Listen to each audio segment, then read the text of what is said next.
Assalamualaikum warahmatullahi wabarakatuh. Teman-teman sekalian, kali ini kita akan mendengarkan ceramah singkat dari Ustadz Abdul Somad dengan bertemakan dunia setengah sayap nyamuk. Jadi dimanapun kita saat ini bisa mendengarkan ceramah singkat ini. Semoga teman-teman mendapatkan wawasan dan manfaat untuk kita.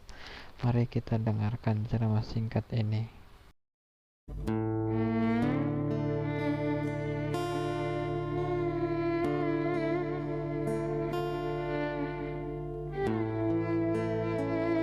Dunia ini tak sampai setengah sayap nyamuk.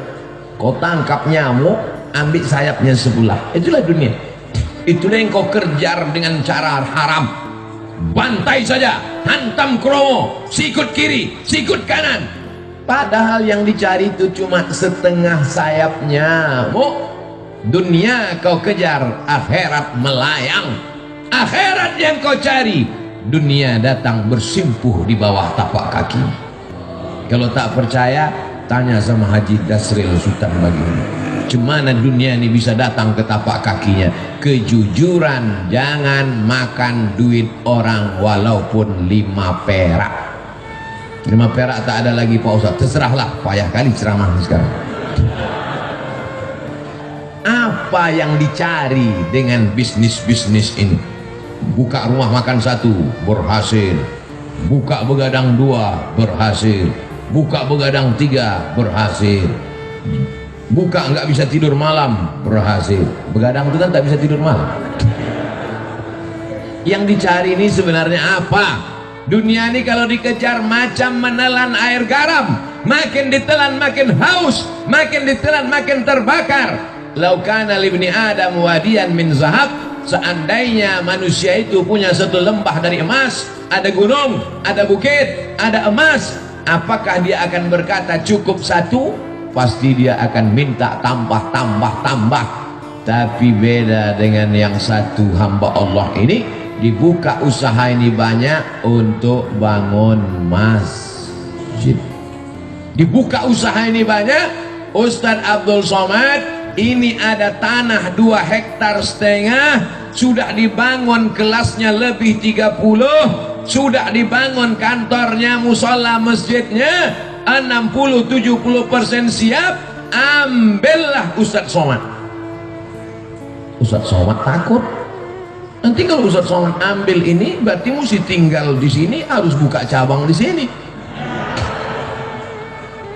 Haji, saya kemari dalam setahun cuma 3 kali saja, karena saya ada tim 14 dari Sabang sampai Papua, Brunei Darussalam, Sarawak, Malaysia, dan dunia ini semuanya. Sebenarnya saya mau ngasih tahu ini bukan Ustadz kaleng-kaleng, itu aja. Jadi saya sudah bagi 14 tim ini, berarti saya gilir setiap 4 bulan sekali. Saya datang ke Medan 4 bulan sekali, ke Kepulauan Riau 4 bulan sekali, ke Sulawesi Makassar 4 bulan sekali. Setahun berarti 3 kali. Begitu juga ke Lampung. Nanti kalau ku terima ini haji yang 2 hektar ini, ku bilang aku ambil, tiba-tiba aku tidak datang, kalian sumpah mati tegak aku nanti. Buat saja namaku di situ penasehat. Supaya apa? Supaya jangan dibilang orang siapa itu? Itu Ustadz Somad yang penipu itu. Sudah diambilnya 2,5 hektar sama kelas-kelasnya, sudah diwakafkan untuk dia, tiba-tiba tak datang, dia disuruhnya pula orang lain datang. Jangan masukkan saya ke yayasan. Yayasan itu ada 5. Ada pembina, ada pengawas, ada ketua, ada sekretaris, ada bendahara. Jangan masuk saya ke dalam struktural. Penasehat Profesor Dr. Abdul Somad, LC, MA, PhD, Datuk Sri Ulama Setia Negara, Kai Jaga Mangku Dilaga. Panjang situ. Nanti kalau aku datang kemari setiap 4 bulan, kumpulkan guru-guru ini, kumpulkan orang yayasan ini, baru kita nasihati mereka. Bagaimana supaya anak-anak ini hafal Quran? Bagaimana supaya wali murid ini masukkan anaknya? Bagaimana supaya anak muda ini selamat dari narkoba, selamat dari zina?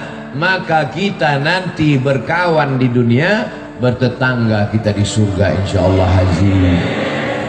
Karena kalau sampai ku ambil 2 hektar ini harganya 1 meter berjuta bermiliar, datang jahat otakku nanti, datang khianatku nanti. Aku ingin jangan sampai kita rusak hubungan gara-gara harta dan materi. Buatlah yayasan, masukkan dia dalam wakaf. Karena kalau sudah dibuat yayasan, la yuhabu, tak bisa dihibahkan ke orang lain, wala yurasu, tak bisa diwariskan, wala yuba'u, tak bisa dijual belikan, kekal abadi sampai hari kiamat, mengalir pahalanya ke makam kita haji. Nanti anak-anak itu akan baca Quran haji. Anak-anak itu malam nanti akan tahajud di masjid itu. Pagi-pagi mereka akan belajar, maka pahalanya mengalir ke makam kita haji. Itulah yang mau kita cari di dunia ini. Lapang makamku, terang kuburku, lapang pula makammu. Adapun makam jamaah ini kita belum tahu. Kalau makam kami dah selesai, makam jamaah uruslah masing-masing. Masa kami juga yang ngurus makammu? Jadi banyak orang sekarang yang dipersiapkannya rumah menjelang pensiun. Alhamdulillah Pak Ustadz, saya pensiun 2 bulan lagi, tapi 100 pintu kos-kosan sudah siap. Mohon Ustadz nanti tanda tangan prasastinya ya. Padahal niatnya dalam hati mau manas-manasi saya aja. Disangkanya saya tergoda. Saya tidak tergoda dengan itu, karena belum tentu kita sampai pensiun malaikat maut datang. Tapi ketika yang dibangun masjid, yang diwakafkan pesantren tahfiz Quran, itulah yang membuat saya cemburu luar biasa.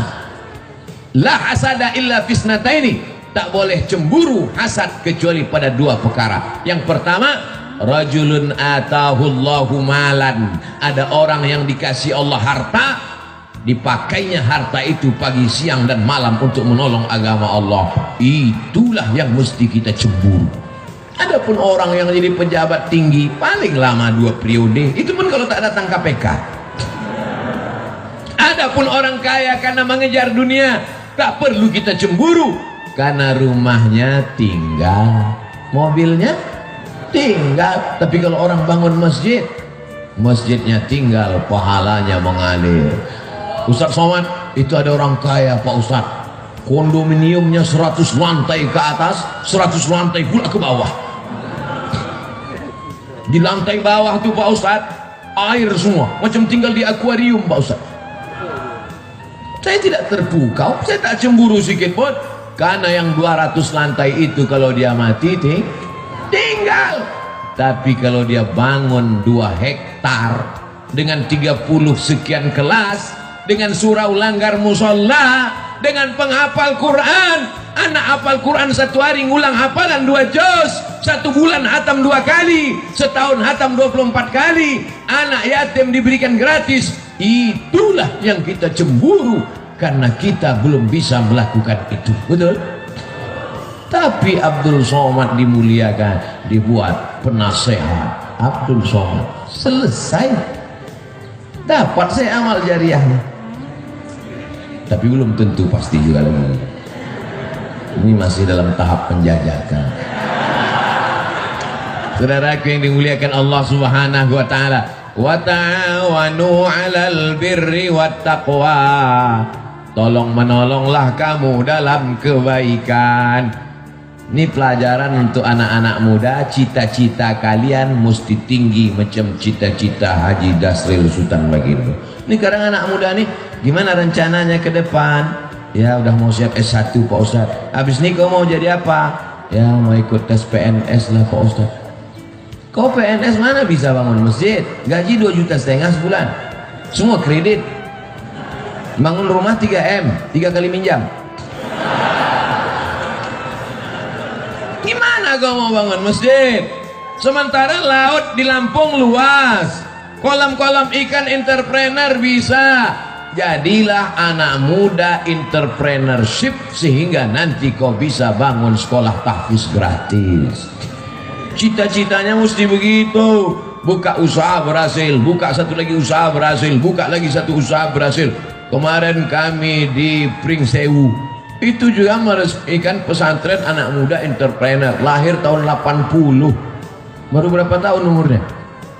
Baru 40 tahun. Entrepreneur. Jadi kalau cerita entrepreneur, usahawan, bisnismen, Lampung ini tempatnya. Saya sudah ketemu orangnya. Ini makhluk-makhluk yang unik, ini mesti dibudidayakan. Ini makhluk-makhluk yang hampir langka. Mereka ini satu spesies dengan dinosaurus. Mudah-mudahan ilmu-ilmu mereka ini menular ke anak-anak muda di Lampung. Ini banyak anak muda ini tidak punya kreativitas, pergi kuliah pakai motor, knalpot disunat, pas lambat kiriman stres, passwordnya 3 huruf, mak minta duit. Apa ini? Makanya makhluk-makhluk yang unik ini saya sarankan mereka menulis buku. Bukunya adalah Alam Terkembang Menjadi Guru. Mereka tidak berguru di kelas, mereka tidak berguru kepada buku, tapi mereka menjadikan alam pengalaman perjalanan hidup mereka menjadi guru, sehingga mereka menjadi orang yang sukses dan berhasil sampai hari ini. Untuk menjadi sebuah sebatang sekuntum bunga, dia mesti bertunas, dia mesti berbatang, dia mesti bercabang, mesti selamat dari hawa, mesti selamat dari wereng, mesti dijaga akarnya, mesti disiram, barulah menjadi sekuntum bunga, bukan bunga plastik. Untuk jadi bunga saja prosesnya luar biasa, apalagi menjadi orang yang menghambakan diri kepada Allah. Sudah berapa poin saya sampaikan? Pertama, dekat dengan ulama. Yang kedua, jujur, jangan berkhianat, pembohong, dusta, tipu-tipu. Yang ketiga, cita-cita jangan mengejar dunia, tapi bangun masjid, menyebarkan pendidikan Islam, Allah akan tolong. Yakin dengan pertolongan Allah? Innaka la tukhliful. Nah, teman-teman sekalian, tadi ceramah singkat dari Ustadz Abdul Somad, yang mungkin pada intinya kita diminta untuk selalu jangan memikirkan dunia terus, tapi perhatikanlah akhirat. Sejatinya kita akan kembali kepada Allah Subhanahu wa Ta'ala. Semoga ceramah singkat ini bisa untuk menambah wawasan kita, dan kita selalu mengingat kepada Sang Pencipta kita, yaitu Allah Subhanahu wa Ta'ala.